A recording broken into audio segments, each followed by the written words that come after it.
ನಮಸ್ಕಾರ ವೀಕ್ಷಕರೇ, welcome back to my YouTube channel. ಇವತ್ತು ನಾನು ಚಿಕ್ಕವರಿಂದ ಹಿಡಿದು ದೊಡ್ಡವ್ರ ತನಕ ಎಲ್ಲರಿಗೂ ಇಷ್ಟವಾಗುವಂತಹ ಗೋಬಿ ಮಂಚೂರಿಯನ್ನು ಮನೆಯಲ್ಲಿಯೇ ಸುಲಭವಾಗಿ ಮತ್ತು ಟೇಸ್ಟಿಯಾಗಿ ಹೇಗೆ ಮಾಡ್ಕೊಳ್ಳೋದಂತ ಹೇಳ್ಕೊಡ್ತಾ ಇದ್ದೀನಿ. ನೀವಿನ್ನೂ ಹೊಸದಾಗಿ ನನ್ನ ಚಾನಲ್ನ ನೋಡ್ತಾ ಇದ್ದರೆ ಇವಾಗಲೇ ಸಬ್ಸ್ಕ್ರೈಬ್ ಮಾಡ್ಕೊಳ್ಳಿ. ಪಕ್ಕದಲ್ಲಿರುವ ಬೆಲ್ಲೈಕನ್ನ ಕೂಡ ಪ್ರೆಸ್ ಮಾಡಿ. ನೀವು ಆ ಥರ ಬೆಲ್ಲೈಕನ್ನ ಪ್ರೆಸ್ ಮಾಡೋದ್ರಿಂದ ನಾನು ನೆಕ್ಸ್ಟ್ ವೀಡಿಯೋಗಳನ್ನು ಹಾಕಿದಾಗ ನಿಮಗೆ ಅದು ನೋಟಿಫಿಕೇಷನ್ ಬರುತ್ತೆ. ಇವಾಗ ಗೋಬಿ ಮಂಚೂರಿ ಮಾಡೋದಕ್ಕೆ ನಾನು ಮೊದಲು ಹೂಕೋಸನ್ನು 2 ಸೆಕೆಂಡ್ಗಳ ಕಾಲ ಬಿಸಿನೀರಲ್ಲಿ ಬೇಯಿಸ್ಕೊಳ್ತಾ ಇದ್ದೀನಿ. ಹಾಗಾಗಿ ಗ್ಯಾಸ್ ಮೇಲೆ ನೀರನ್ನು ಕುದಿಯೋದಕ್ಕೆ ಇಟ್ಕೊಂಡಿದ್ದೀನಿ. ಇದಕ್ಕೆ 1/4 ಚಮಚದಷ್ಟು ಉಪ್ಪು ಮತ್ತು 1/4 ಚಮಚದಷ್ಟು ಅರಿಶಿಣದ ಪುಡಿಯನ್ನು ಹಾಕ್ಕೊಳ್ತಾ ಇದ್ದೀನಿ. ನಂತರ ಇದಕ್ಕೆ ಹೂಕೋಸನ್ನು ಮೀಡಿಯಮ್ ಸೈಜ್ನಲ್ಲಿ ಕಟ್ ಮಾಡಿ ಇಟ್ಕೊಂಡಿದ್ದೀನಿ. ಇದನ್ನು ಹಾಕ್ಕೊಳ್ತಾ ಇದ್ದೀನಿ. ನಾನಿಲ್ಲಿ ಒಂದು ಮೀಡಿಯಮ್ ಸೈಜ್ನ ಹೂಕೋಸನ್ನು ತಗೊಂಡಿದ್ದೀನಿ. ಇದನ್ನು 1 2 3 ಸೆಕೆಂಡ್ಗಳ ಕಾಲ ಈ ಥರ ಬೇಯಿಸ್ಕೊಂಡು ಇದನ್ನು ಪುನಃ ಎತ್ತಿಟ್ಕೊಳ್ತಾ ಇದ್ದೀನಿ. ಈ ಥರ ಮಾಡೋದ್ರಿಂದ ಹೂಕೋಸಿನಲ್ಲಿ ಏನಾದರೂ ಚಿಕ್ಕ ಪುಟ್ಟ ಹುಳಗಳಿದ್ರೆ ಅದು ಕ್ಲೀನ್ ಆಗುತ್ತೆ. ನಂತರ ಒಂದು ಬೌಲನ್ನು ತಗೊಂಡು ಇದಕ್ಕೆ ಅರ್ಧ ಕಪ್ ಆಗುವಷ್ಟು ಮೈದಾ ಹಿಟ್ಟು ಮತ್ತು ಅರ್ಧ ಕಪ್ ಆಗುವಷ್ಟು ಕಾರ್ನ್ಫ್ಲೋರ್ನ ತಗೊಂಡಿದ್ದೀನಿ. ಇದರ ಜೊತೆಯಲ್ಲಿ ಇದಕ್ಕೆ ಅರ್ಧ ಚಮಚದಷ್ಟು ಖಾರದ ಪುಡಿ, ರುಚಿಗೆ ತಕ್ಕಷ್ಟು ಉಪ್ಪು, ಅರ್ಧ ಚಮಚದಷ್ಟು ಶುಂಠಿ ಬೆಳ್ಳುಳ್ಳಿ ಪೇಸ್ಟನ್ನು ಹಾಕ್ಕೊಳ್ತಾ ಇದ್ದೀನಿ. ಇದೆಲ್ಲವನ್ನು ಹಾಕ್ಕೊಂಡ್ಮೇಲೆ ಇದನ್ನು ಚೆನ್ನಾಗಿ ಮಿಕ್ಸ್ ಮಾಡ್ಕೊಳ್ತಾ ಇದ್ದೀನಿ. ಈ ಥರ ಚೆನ್ನಾಗಿ ಮಿಕ್ಸ್ ಮಾಡಿದ ಮೇಲೆ ಇದಕ್ಕೆ ಸ್ವಲ್ಪ ನೀರನ್ನು ಸೇರಿಸ್ಕೊಂಡು ಇದನ್ನು ಕಲಿಸ್ಕೊಳ್ತಾ ಇದ್ದೀನಿ. ನೀವು ಕಲಿಸ್ಕೊಳ್ಳುವಾಗ ಏನಾದರೂ ನೀರು ಜಾಸ್ತಿ ಆದರೆ ಮತ್ತೆ ಒಂದು ಸ್ವಲ್ಪ ಹಿಟ್ಟನ್ನು ಹಾಕ್ಕೊಳ್ಳಿ. ನಿಮಗೆ ಹೂಕೋಸು ತುಂಬ ಕ್ರಿಸ್ಪಿ ಬೇಕಂದರೆ ಕಾರ್ನ್ಫ್ಲೋರ್ನ ಜಾಸ್ತಿ ಮಾಡ್ಕೊಳ್ಳಿ, ಇಲ್ಲ ಸ್ಮೂತಾಗಿ ಬೇಕಂದರೆ ಮೈದಾ ಹಿಟ್ಟನ್ನು ಜಾಸ್ತಿ ಹಾಕ್ಕೊಳ್ಳಿ. ನಾನಿಲ್ಲಿ ಎರಡನ್ನು ಸಮ ಪ್ರಮಾಣದಲ್ಲಿ ತಗೊಂಡಿದ್ದೀನಿ. ಇದನ್ನು ಈ ಹದದಲ್ಲಿ ಕಲಿಸ್ಕೊಳ್ಬೇಕಾಗತ್ತೆ. ಬಜ್ಜಿ ಬೋಂಡಗಳಿಗೆ ಕಲಿಸ್ಕೊಳ್ತಾರಲ್ಲ ಆ ಹದದಲ್ಲಿ. ನಂತರ ಇದಕ್ಕೆ ಹೂಕೋಸನ್ನು ಹಾಕ್ಕೊಂಡು ಚೆನ್ನಾಗಿ ಅದನ್ನು ಮಿಕ್ಸ್ ಮಾಡಿ ಇಟ್ಕೊಳ್ತಾ ಇದ್ದೀನಿ. ನಂತರ ಗ್ಯಾಸ್ ಮೇಲೆ ಎಣ್ಣೆಯನ್ನು ಕಾಯೋದಕ್ಕೆ ಇಟ್ಕೊಳ್ತಾ ಇದ್ದೀನಿ. ಎಣ್ಣೆ ಕಾದಿದ ಮೇಲೆ ಇದಕ್ಕೆ ರೆಡಿ ಮಾಡಿ ಇಟ್ಕೊಂಡಂಥ ಹೂಕೋಸನ್ನು ಹಾಕ್ಕೊಳ್ತಾ ಇದ್ದೀನಿ. ಇದನ್ನು ನಿಧಾನಕ್ಕೆ ಒಂದೊಂದೇ ಹಾಕ್ಕೊಳ್ಳಿ, ಇಲ್ಲಾಂದರೆ ಒಂದಕ್ಕೊಂದು ಜಾಯಿಂಟ್ ಆಗಿಬಿಡುತ್ತೆ. ಆ ಥರ ಆದ್ರೂ ಬಿಡಿಸ್ಕೊಳ್ಬೋದು. ಗ್ಯಾಸನ್ನು ಮೀಡಿಯಮ್ ಫ್ಲೇಮ್ನಲ್ಲಿ ಇಟ್ಕೊಂಡು ಇದನ್ನು ಬೇಯಿಸ್ಕೊಳ್ತಾ ಇದ್ದೀನಿ. ಒಂದು ಕಡೆ ಬೆಂದಿದ ಮೇಲೆ ತಿರ್ಸಿ ಹಾಕ್ಕೊಂಡು ಇನ್ನೊಂದು ಕಡೆ ಕೂಡ ಇದನ್ನು ಬೇಯಿಸ್ಕೊಳ್ತಾ ಇದ್ದೀನಿ.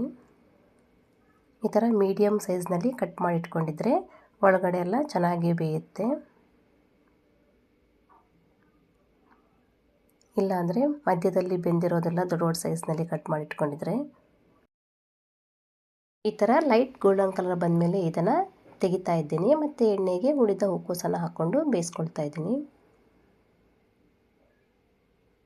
ಗ್ಯಾಸನ್ನು ಲೋ ಫ್ಲೇಮ್ನಲ್ಲಿ ಇಟ್ಕೊಂಡ್ರೆ ಅದು ಎಣ್ಣೆ ಇಟ್ಕೊಂಡಿದ್ದ ಥರ ಆಗಿಬಿಡುತ್ತೆ. ಹಾಗಾಗಿ ಮೀಡಿಯಮ್ ಟು ಹೈ ಫ್ಲೇಮ್ನಲ್ಲಿ ಇಟ್ಕೊಂಡು ಇದನ್ನು ಬೇಯಿಸ್ಕೊಳ್ಬೇಕಾಗತ್ತೆ.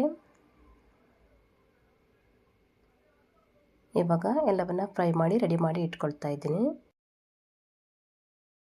ನಾನಿಲ್ಲಿ ಒಂದು ಮೀಡಿಯಮ್ ಸೈಜ್ನ ಹೂಕೋಸನ್ನು ಯೂಸ್ ಮಾಡ್ಕೊಂಡಿರೋದು. ಇವಾಗ ಗೋಬಿ ಮಂಚೂರಿಗೆ ಬೇಕಾಗುವ ಸಾಸ್ಗಳನ್ನು ರೆಡಿ ಮಾಡ್ಕೊಳ್ತಾ ಇದ್ದೀನಿ. ಒಂದು ಬೌಲನ್ನು ತಗೊಂಡು ಇದಕ್ಕೆ 1 ಸ್ಪೂನ್ ಆಗುವಷ್ಟು ಕಾರ್ನ್ಫ್ಲೋರ್ನ ಹಾಕ್ಕೊಳ್ತಾ ಇದ್ದೀನಿ.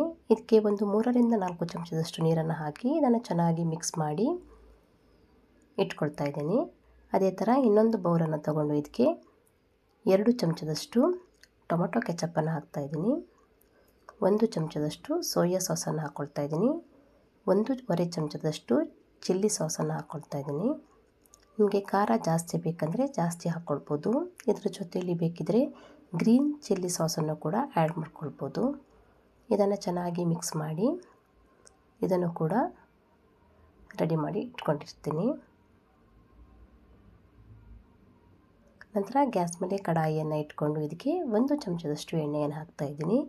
ಎಣ್ಣೆ ಬಿಸಿ ಆದಮೇಲೆ ಇದಕ್ಕೆ ಒಂದು 8 ರಿಂದ 10 ಬೆಳ್ಳುಳ್ಳಿ ಎಸಳುಗಳನ್ನು ಈ ಥರ ಚಿಕ್ಕದಾಗಿ ಕಟ್ ಮಾಡಿ ಇಟ್ಕೊಂಡಿರೋದನ್ನು ಹಾಕ್ಕೊಳ್ತಾ ಇದ್ದೀನಿ.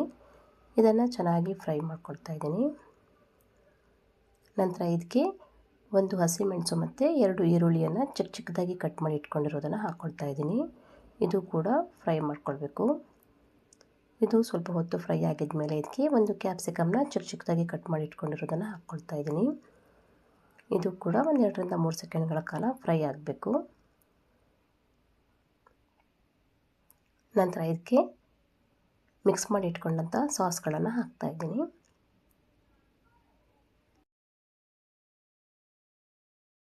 ಇದನ್ನು ಹಾಕಿದ ಮೇಲೆ ಇದನ್ನು ಒಂದು 2ರಿಂದ 3 ಸೆಕೆಂಡ್ಗಳ ಕಾಲ ಈ ಥರ ಫ್ರೈ ಮಾಡ್ಕೊಳ್ಬೇಕು. ನಂತರ ಇದಕ್ಕೆ ರೆಡಿ ಮಾಡಿ ಇಟ್ಕೊಂಡಂತಹ ಕಾರ್ನ್ಫ್ಲೋರ್ನ ನೀರನ್ನು ಹಾಕ್ಕೊಳ್ತಾ ಇದ್ದೀನಿ. ಇದನ್ನು ಹಾಕುವ ಮೊದಲು ಒಂದು ಸಲ ಚೆನ್ನಾಗಿ ಮಿಕ್ಸ್ ಮಾಡ್ಕೊಂಡು ಹಾಕ್ಕೊಳ್ಬೇಕು, ಇಲ್ಲಾಂದರೆ ಅದು ತಳದಲ್ಲಿಯೇ ಅಂಟ್ಕೊಂಡಿರುತ್ತೆ. ಇದನ್ನು ಹಾಕಿದ ಮೇಲೆ ಕೂಡ ಇದನ್ನು ಚೆನ್ನಾಗಿ ಮಿಕ್ಸ್ ಮಾಡ್ಕೊಳ್ಬೇಕು, ಇದು ಬೇಗ ದಪ್ಪ ಆಗಿಬಿಡುತ್ತೆ. ಇವಾಗ ನಾನು ಇದಕ್ಕೆ ಒಂದು 1/4 ಚಮಚದಷ್ಟು ಉಪ್ಪನ್ನು ಹಾಕ್ಕೊಳ್ತಾ ಇದ್ದೀನಿ.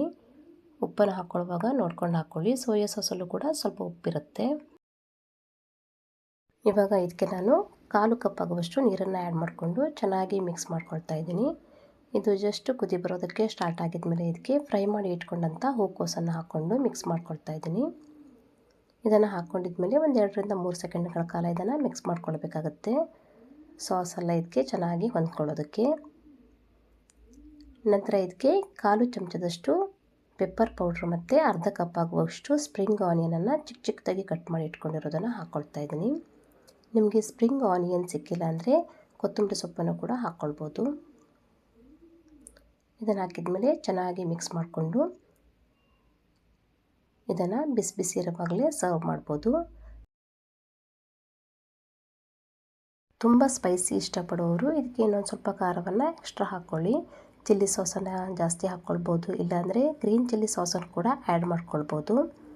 ನಾನು ಚಿಕ್ಕ ಮಕ್ಕಳಿಗೆ ಮತ್ತು ದೊಡ್ಡವರಿಗೆ ಎಲ್ಲರಿಗೂ ಆಗಲಿ ಅಂತ ಮೀಡಿಯಮ್ ಖಾರವನ್ನು ಹಾಕ್ಕೊಂಡಿದ್ದೀನಿ. ಇದಕ್ಕೆ ನಾನು ಯಾವುದೇ ಫುಡ್ ಕಲರನ್ನು ಯೂಸ್ ಮಾಡಿಲ್ಲ, ಆದ್ರೂ ಇದು ನೋಡೋದಕ್ಕೆ ಕಲರ್ಫುಲ್ಲಾಗಿ ಟೇಸ್ಟಿಯಾಗಿ ಬಂದಿದೆ. ಇದನ್ನು ಚಿಕ್ಕ ಮಕ್ಕಳಿಗೆ ಸಂಜೆ ಟೈಮಲ್ಲಿ ಮನೆಯಲ್ಲಿಯೇ ಮಾಡಿಕೊಟ್ರೆ ಅವರು ಖುಷಿಪಟ್ಟು ಇದನ್ನು ತಿಂತಾರೆ. ನಾನು ಹೇಳ್ಕೊಟ್ಟಿರುವಂಥ ಗೋಬಿ ಮಂಚೂರಿ ರೆಸಿಪಿ ನಿಮಗೆ ಇಷ್ಟ ಆದರೆ ಲೈಕ್ ಕೊಡೋದನ್ನು ಮರಿಬೇಡಿ. ನೀವು ಕೂಡ ಈ ರೆಸಿಪಿಯನ್ನು ಟ್ರೈ ಮಾಡಿ ಹೇಗೆ ಬಂದಿದೆ ಅಂತ ನನಗೆ ಕಮೆಂಟ್ ಮಾಡಿ ತಿಳಿಸಿ. ನನ್ನ ಚಾನಲ್ನ ಹೀಗೆ ನೋಡ್ತಾ ಇರಿ, ಸಪೋರ್ಟ್ ಮಾಡಿ. ನನ್ನ ರೆಸಿಪಿಗಳನ್ನು ಫ್ಯಾಮಿಲಿ ಮತ್ತು ಫ್ರೆಂಡ್ಸ್ ಜೊತೆ ಕೂಡ ಶೇರ್ ಮಾಡಿ. Thank you for watching.